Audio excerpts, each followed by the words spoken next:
Okay, so today we're going to talk about organelles, the cytoskeleton, and cell junctions. So this is obviously another foundational concept, and we're taking like a deeper dive into the cell. So there is a difference between prokaryotes and eukaryotes. So we should know that prokaryotes don't really have a nucleus. They have DNA is in a nucleoid region. Whereas in eukaryotes, there is a membrane-bound nucleus. So if we were to look at our own cells, and we'll take a look at this later on in the video, our nucleus is bound by something called a double membrane. So it's a double membrane nuclear envelope. You don't find that in prokaryotes. That is also why when we're taking a look at the nucleoid region, and again, when we talk about molecular biology, we will study two processes called transcription and translation. These two processes happen simultaneously in prokaryotes because there is no membrane-bound nucleus. So in eukaryotes, transcription will happen just in the nucleus, and then translation will happen in the cytoplasm by the ribosomes. But in prokaryotes, it's happening simultaneously because you don't have that border. So both can happen at the same time. That's one distinguishing factor between prokaryotes and eukaryotes. And notice how that one change in structure and that one difference in organelle is the reason that processes are happening differently. And then when you look at the size, prokaryotes are much smaller, eukaryotes are much larger. Definitely keep the size in mind. There was an AMC question about this, so definitely do keep that in mind. The prokaryotes don't have membrane-bound organelles, whereas eukaryotes do have membrane-bound organelles. That is more of a general kind of basis. Prokaryotes generally don't have as many organelles. They're just filled with a bunch of ribosomes.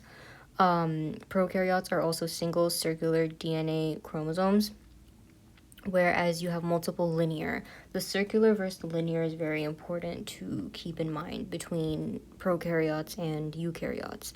And then also another thing for prokaryotes, there's no histones. Histones are basically the proteins that DNA wraps around, and that forms eukaryotic condensed-like structures. That's not found in prokaryotes. So your entire coiling in prokaryotes, so in both you have DNA is coiled. In both prokaryotes and eukaryotes. The difference is that this one doesn't have histones, and this is circular DNA. So keep that in mind. And obviously, like there's to take a little bit of a another step. Prokaryotes basically they're coiling. It coils up, and they use something called DNA gyrase to uncoil. The DNA gyrase of the eukaryote is called topoisomerase. But this one we could take a look at when we talk about DNA replication. That's when this topic becomes more relevant. This is very important to know. You should know 70S is the size of a prokaryotic ribosome, and it's made up of 50 and 30S subunits. But for eukaryotes, it's 80S, and it's made up of 60 and 40S subunits. So when we talk about the cell wall, you are going to have a peptidoglycan cell wall in bacteria, but don't confuse peptidoglycan cell wall being in every type of prokaryote. It is a bacterial cell wall. So other organisms could have different cell walls made of different things. For eukaryotes, we as humans don't have cell walls, we only have cell membranes. That does not mean other eukaryotes like fungus don't have cell walls. Fungus do have cell walls, but it's just made up of chitin. And then in plants, there's cellulose. So don't confuse the fact that just because humans don't have cell walls, that means all prokaryotes don't have cell walls. All eukaryotes don't have cell walls. Eukaryotes do have cell walls. It's not a defining factor for every eukaryotic organism, but there's some eukaryotes that do have cell walls, and then there's some eukaryotes that don't have cell walls. Humans are an example of eukaryotes that do not have cell walls. Fungus and plants are examples of eukaryotes that do have cell walls. even bacteria. Gram-positive bacteria have thick peptidoglycan cell walls, and then gram-negative bacteria have much thinner peptidoglycan cell walls. So I wouldn't think of a cell wall as like a defining factor, but it you could say that it's usually present in prokaryotes, but it's not present in all prokaryotes. The means of cell division is binary fission in prokaryotes, and then we have mitosis and meiosis. Meiosis is cell division for your egg and sperm, so these are for your sexual cells. So that's the difference between meiosis.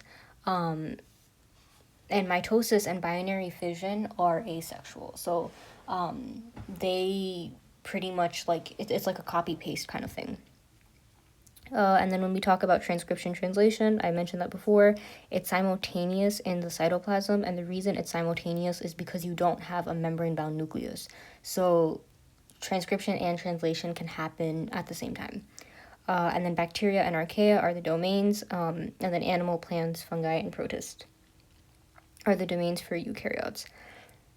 Those are the main differences, but that is something that should be noted. These are important factors that you should note for your MCAT, especially what I highlighted. There is potential that you will get questions on binary fission. Peptidoglycan cell wall is also something that you might get questions on, but you're likely to get questions on the difference between gram-positive and gram-negative. You do have to know the ribosomal subunits, and you do have to know what makes up. So the 50 and the 30 and the 40 and the 60 are important. On your MCAT, you could see questions that don't mention the 80S, for example, but they will mention the 40 and the 60S. And then you do have to know the differences. Be very aware of the fact that eukaryotes are much bigger than prokaryotes. And also notice like the difference, like 100 to 1. So notice that there is a pretty big size difference. So now we're going to take a look at the first organelle. And now we're going to take a look at different organelles. So the first one, which is pretty much the most important one, is the nucleus. So you will find the nucleus in eukaryotic organisms. And notice how the nucleus is surrounded by something called the nuclear envelope. Now, what's important to note about the nuclear envelope is you have an outer membrane and an inner membrane. Notice how your outer membrane is porous.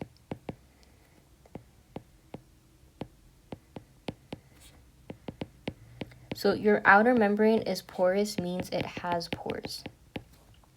Now, if it has pores, understand that small molecules can pass through. However, if you have larger molecules, they are going to need something called a nuclear localization sequence to be able to enter.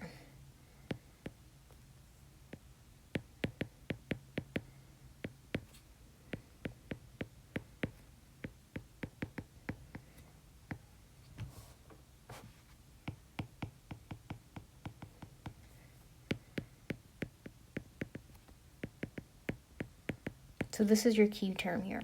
So if I need a nuclear localization sequence to enter, that means that the nucleus is not permeable to everything.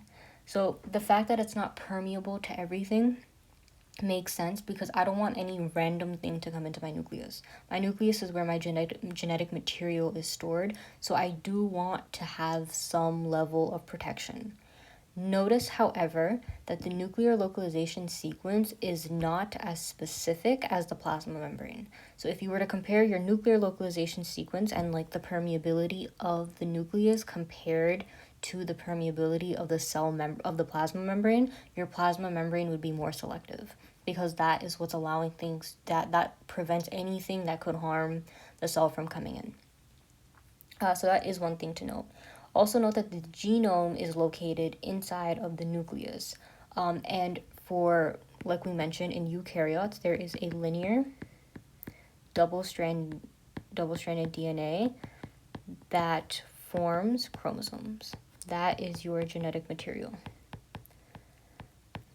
Now, to go into a little bit of depth, let's say this is your chromosome. Over here at the ends of your chromosome, you have something called telomeres. These are basically repeated strands of nucleotides that are pretty much added at the end of chromosomes, and that is served as a protection factor. We can go more into that, like that's more of a molecular topic, but that's just something to note about chromosomes in general and genetic material in general. And when we talk about genetic material, we're talking about chromosomes. So this is the whole chromosome. Your chromosome is made up of these genes. So there's a bunch of these genes. These genes come from mom and dad. And that is what your genetic material comes from. That is how you have your genetics from your parents, because you have chromosomes. Those chromosomes half come from mom, half come from dad. So you basically, every gene has 2 alleles. You have a bunch of genes make up one chromosome. You have 46 of those chromosomes. So if you look at the 46 chromosomes, 23 come from mom, 23 come from dad, and then each allele of your gene has like an A or an A, and then like a B and a B. This is just an example. So say this is one gene on this chromosome. That one gene is going to be from mom, and then your second gene is going to be from dad. And then same for all of your genes. So everything is half-half. That's why you have traits that are similar to either your mom or either your dad, or sometimes you could notice that you have certain traits that resemble your mom more, and then like your sibling has certain traits that resemble your dad more, or your sibling looks like your dad and you look like your mom. It's always because there is all of this mix and match with basically genes. Now the nucleus also contains the nuclear matrix. And that basically helps support the nucleus' structure, and it regulates gene expression. Why is that important? Because the nuclear matrix helping gene expression is basically what allows, it basically helps it because transcription is happening in the nucleus. So when you're transcribing certain genes, and you're expressing certain genes so that they can become proteins and carry on functions in your cell, that's going on because there's things going on inside of your nucleus. So just note, don't go into the details of it, just know that the nuclear matrix plays a role with gene expression. And why would that be? That is because you have transcription happening inside of the nucleus.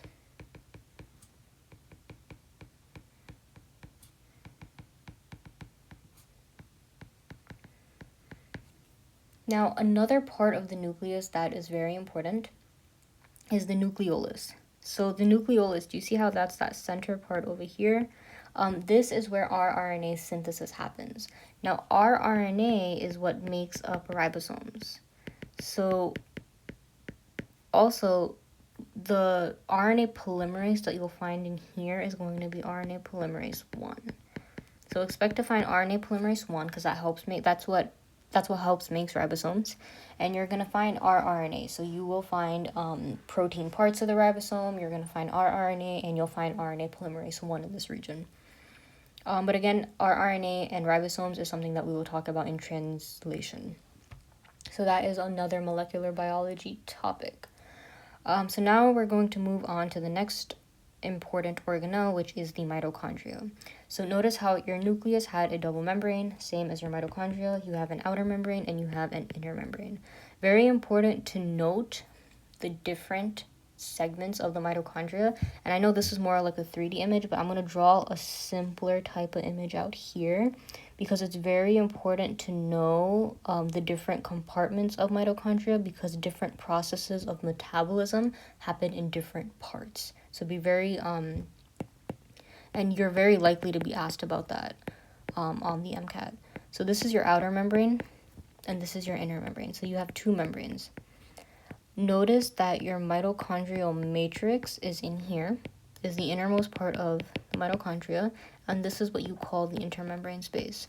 So if these are key words that are triggering something in your memory, it should trigger something that has to do with metabolism. So when you're talking about the electron transport chain and you're talking about the 4 proteins in it, those proteins are located along the inner mitochondrial membrane.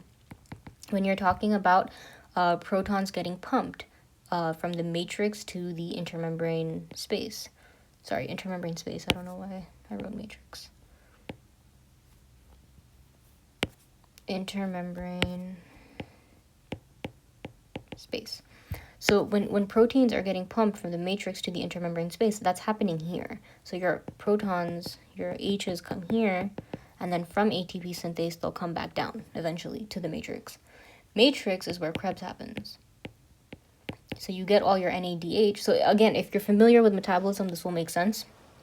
But when we learn metabolism, again, when I get to the metabolism chapter and make a video on it, be sure to recognize where everything in metabolism is happening. So when you end up getting pyruvate from glycolysis, you're going straight into the matrix, and then from the matrix, you have NADH and FADH2 produced from the Krebs cycle. Then they're going to pump hydrogens through the inner membrane, through these 4 proteins. And then your hydrogens eventually come back into the matrix through ATP synthase. And that's how ATP is generated in the mitochondria. And that is why you call the mitochondria the powerhouse of the cell. To go in a little bit of more detail, then there's other processes. So when you talk about fatty acid oxidation happens in the matrix. When you talk about fatty acid synthesis, citrate from the Krebs cycle, that is going to be used and go through the citrate shuttle, and that is what allows fatty acid synthesis to happen in the cytoplasm. So notice how there's different, these are all different things that are all correlated to the mitochondria. So knowing the structure, the basic structure of mitochondria is very important because all metabolism happens, a lot of metabolism happens in the mitochondria. Another thing to notice is that the inner membrane is folded into projections called cristae. And that, again, is where the electron transport chain happens. So what is the point of having something like cristae over here? The point of cristae is to increase the surface area. Now, why would I want to increase the surface area of the inner membrane and not the outer membrane? Because the inner membrane is where the electron transport chain is happening. So if I have a lot of surface area to have all these proteins being added, that means that I could pump out more ATP per Krebs cycle because I have more proteins that are able to fit. So more electron transport chain gives me more, allows me to pump more proteins given what Krebs, like what the number of NADH and FADH2 that Krebs has produced. So in that sense, it's actually a very useful thing to have the cristae formation for the inner mitochondrial membrane. There is something called the theory of endosymbiosis. This basically talks about how mitochondria might have been an independent. Mitochondria has pretty much been. It could be an independent organism, and basically it got swallowed by another cell. And the reason we think that it's its own independent organism is because mitochondria has its own genome that's separate from what you have in the nucleus. And that is one of the reasons. Also, another thing to note is that apoptosis happens from the mitochondria. So the mitochondria, when the cell wants to kill itself because of something dangerous or something is going wrong, it undergoes a process of apoptosis, and that is the cell killing itself. Now, what happens in apoptosis is the mitochondria will release certain enzymes, and those enzymes will then get the cell to undergo apoptosis. Okay, so now we concluded the mitochondria. Again, a lot of mitochondria is going to have to do with metabolism. So at least be very comfortable with the structure of the mitochondria. Now when we're talking about the ERs, so the endoplasmic reticulum comes in 2 forms. You have your rough endoplasmic reticulum. I want you to look at this picture and notice how the rough ER directly attaches to the nucleus.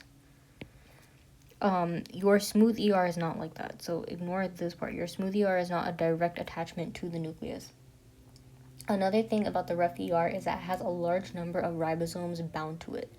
And this is where, and the reason that's important is because the ribosomes bound to it is what allow the secretory pathway to happen. So the secretory pathway is basically when you basically have proteins being made in the rough ER, and then from the rough ER, they go through the Golgi. They go to the Golgi, and then from the Golgi, they go to the plasma membrane, and they are directly secreted into the blood. So the reason we call it a secretory pathway is because there's a direct secretion. So you basically have your proteins being made in the being made in the rough ER. From the rough ER, they undergo from the rough ER they go to the Golgi, and then from the Golgi they go to the plasma membrane. Now we have the smooth ER that is not involved in protein processing, but that makes steroidal hormones. And I did talk about this in the last video, where your steroid hormones are made in the smooth ER, and steroid hormones include FSH, LH, and it also includes testosterone. So that is all a smooth ER function. And it's utilized primarily for lipid synthesis. Why are we saying lipid synthesis? We're saying lipid synthesis because your steroid hormones are lipids. Steroids are examples of lipids. You do call the interior of the ER the lumen. So this whole, like, inside of this space over here, which I'll put it in purple, this whole part here is called the lumen. And these dots that are all around it, these are the ribosomes.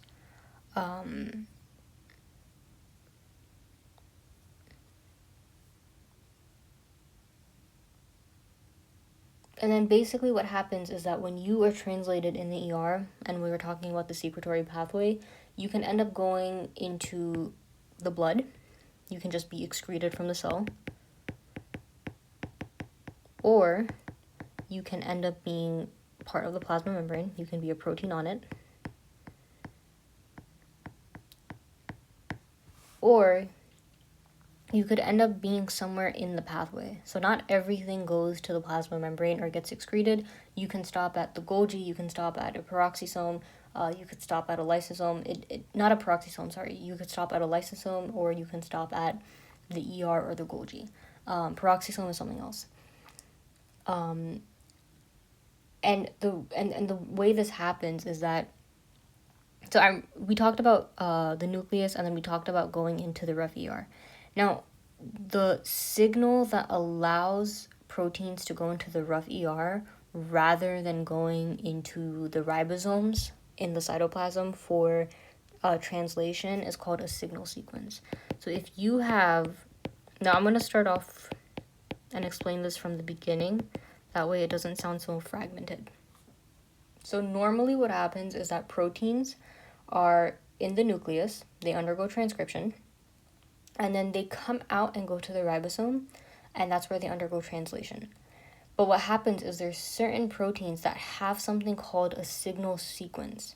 Signal sequence is basically an indication that this protein is going to undergo the secretory pathway. So the signal peptide, which is by the N-terminus of the protein, is going to then go to the rough ER.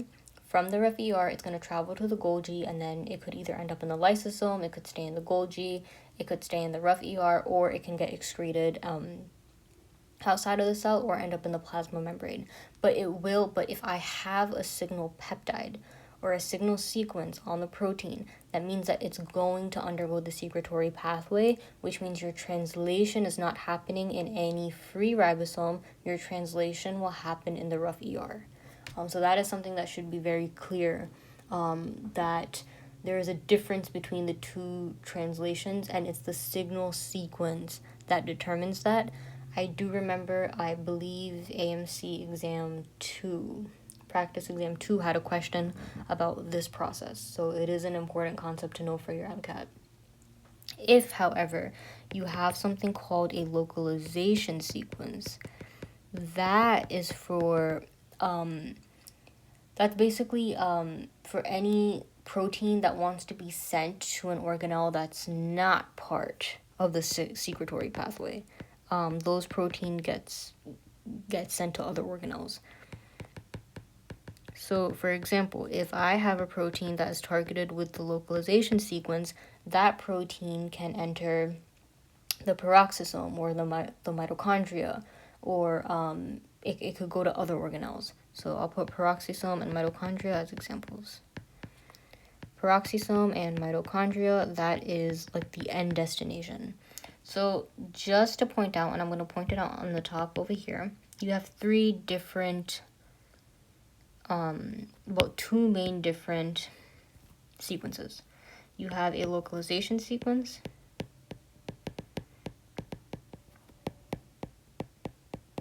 verse. So one is a localization sequence. Your second is going to be a signal peptide sequence. So your localization sequence, an example of that is what we learned about the nucleus, the nuclear localization sequence. That's an example of the overall localization sequence. So that allows proteins to go into the nucleus. You have other ones, like not the nuclear, but other localization sequences could allow proteins to go to the mitochondria. And then there's others that allow it to go into the peroxisome. Now, when it comes to the signal peptide, that is specifically taking it to the rough ER, and then it can go wherever, anywhere in the secretory pathway. So if it wants to go to the lysosome, it can stay in the lysosome. If it wants to go to the Golgi, it goes to the Golgi. If it wants to go to the plasma membrane, it goes there. It gets excreted.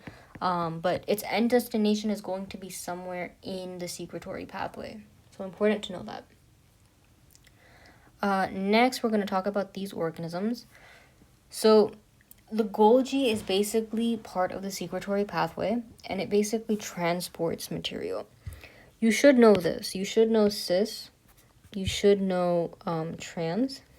And you should know there's a mid stack as well, which I will write that in white. Mid. So your cis faces the rough ER. So you should know that the cis side of the Golgi faces the rough ER, whereas the trans is going to face the plasma membrane. Now, there's two types of transport that have to do with the Golgi, and those are pretty much like your high yield topics for the Golgi. So one we talked about before, how it has to do with the Golgi has to do with the secretory pathway. Another thing, two terms that I would know really well are retrograde transport for the MCAT, and then anterograde transport. And the way I like to remember it is that anterograde is away. So when you're going away from the Golgi to the plasma membrane, that is what anterograde transport, and retrograde transport will be going in the opposite direction from the plasma membrane, so you would be going towards the rough ER. Lysosomes. Lysosomes are these organelles that contain, they have acid in it, they have a lower pH, and they basically contain digestive enzymes that break down macromolecules and pathogens. What lysosomes become important for is in immunology. So when we study the immune system, you will learn that there are certain cells called macrophages. Macrophages, they will engulf pathogens, and after engulfing pathogens, they take those pathogens into something called a phagolysosome. So your phagosome and lysosome will fuse, forming a phagolysosome, and that is where pathogens are destroyed. So pathogens are destroyed, and what happens is you take a little part of the pathogen, like you break it up into these parts, and then the macrophage is going to present these parts on its cell membrane. So it presents these parts like this, and then it presents it to your adaptive immune system. So you'll present it to your B cells or the T cells. And that's why you call macrophages antigen-presenting cells. Now that is a topic for immunology, but this is also why lysosomes are very important. They're very important for this process. So again, connect the organelle to the process that they are important for. Lysosomes will be engulfing pathogens. So when we talk about antigen presenting cells, that's where lysosomes are important. When you're talking about Golgi is going to have to do with your secretory pathway. Peroxisomes are basically detoxification organelles. So one kind of key point to note is they oxidize fatty acids. But I would not say that peroxisomes are the main location of fatty acid oxidation. Your main location of fatty acid oxidation is still the mitochondria, but you should know that it detoxifies hydrogen peroxide using catalase. And yeah, but you should definitely know this. The detox and the H2O2, the detoxification of hydrogen peroxide, because hydrogen peroxide is harmful for the body. Okay, so now we're going to talk about the cytoskeleton. So we talked about the main organelles. Now we're going to talk about the cytoskeleton. So microtubules are part of the cytoskeleton. Now, microtubules have a very important role when it comes to mitosis. So in mitosis, your microtubules, let's go and break it down into the structures first. So your microtubules are made up of alpha and beta tubulin, alpha and beta subunits. Now, these subunits form dimers. So these are dimers of alpha and beta subunits. Then what happens is these dimers, they form sheets. These sheets are going to roll. So alpha, beta, dimers. So you have a bunch of these dimers forming sheets. This sheet is going to roll. And that is why you have this structure over here. That's a rolled sheet. And then on one end, so when we look, we'll just look at this. Say you have one end here, and that's your second end. One end of your microtubule is going to contain the MTOC. So that's your microtubule organization complex. This part is not subject to dynamic change. So this one does not grow. So your microtubule does grow, but it only grows from one end. So let's say this part of the microtubule, this is the dynamic part. So this is what basically, like, you can add more microtubules and alpha beta dimers and then it's going to continue to grow. But for the second part, that doesn't happen. So that another thing to note is that the MTOC, your microtubule organizing center, that is where your centrioles are going to be located. Now your centrioles, if you've studied mitosis, which actually it's right here. If you studied mitosis, you know that there's this centriole, and then there's like these star-shaped structures known as asters that are found on the opposite sides of the cell.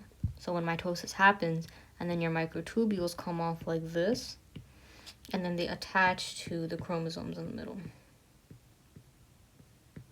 So what happens is, this is the aster. Your aster has the centrioles in it.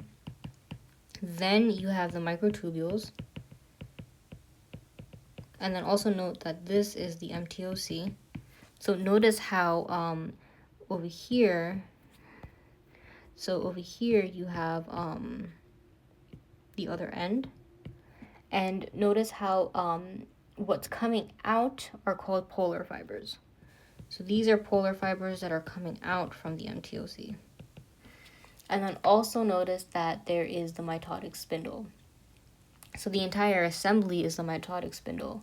And then each chromosome centromere has a kinetochore. So every chromosome that's attached to, so your chromosome, if we were to expand, has a centromere here. So I'm expanding this portion of the picture. That's an expansion of this. This is the centromere. Your centromere is connected to something called the kinetochore. That over here, wait, let me put it in pen. This over here is called your kinetochore. And your kinetochore is what the microtubule attaches to.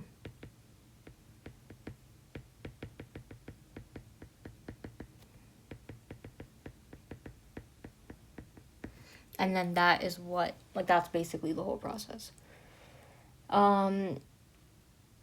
And yeah, so basically when you're talking about microtubules, it's best to understand it in the position of mitosis. Very, very good, very good picture is here.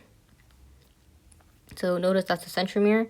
Your microtubules will attach to the kinetochores. That's your aster. Those are your centrioles. Do not confuse centromere with centriole. Two different terms. Two different opposite parts. Good thing to note that this is the metaphase portion of mitosis. Now when we're talking about cilia and flagella, now cilia are basically they're small hairs on a cell that move fluid past the cell. So that is kind of what cilia is. You kind of have over here. One thing about cilia that is important is that when we are talking about like coughing, when someone coughs, that's cilia pushing some pathogenic substance out.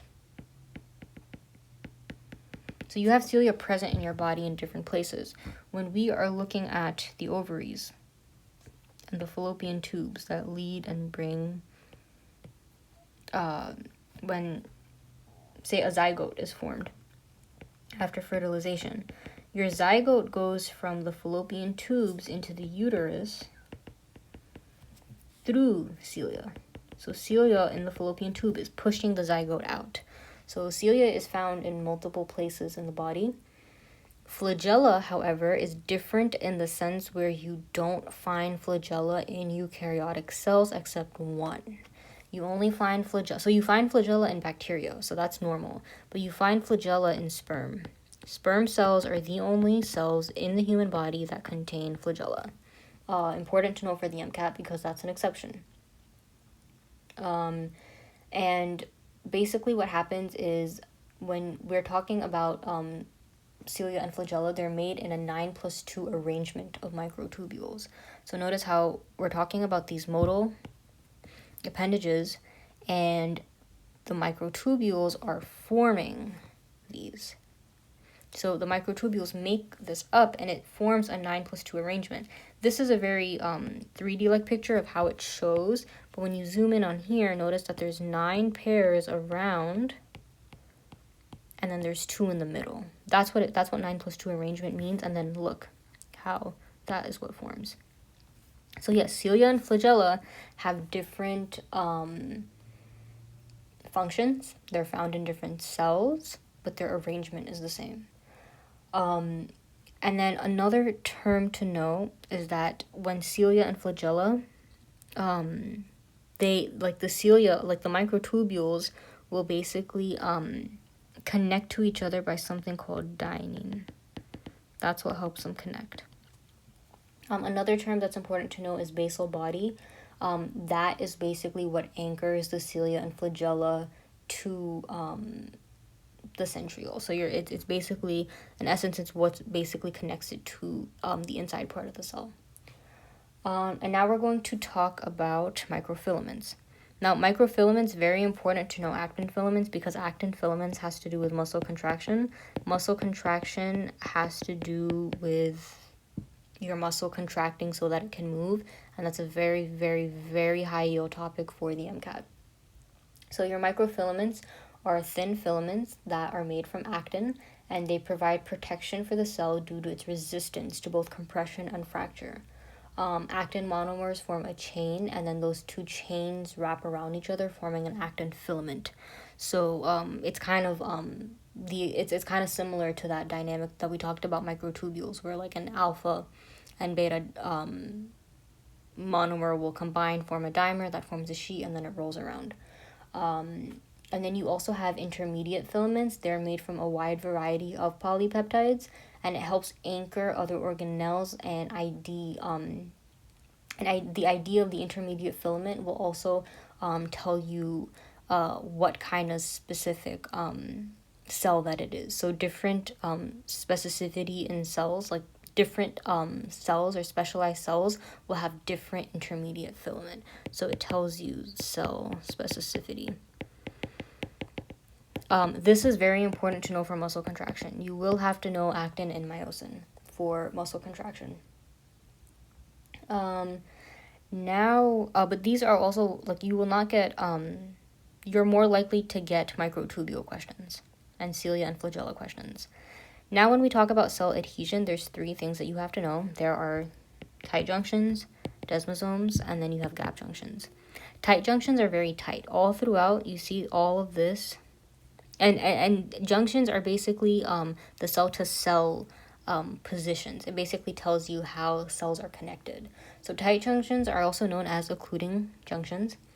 They form seals between the membranes of adjacent cells, forming layers of cells that molecules cannot flow across. So these are tight junctions because molecules can't flow across between these 2 cells.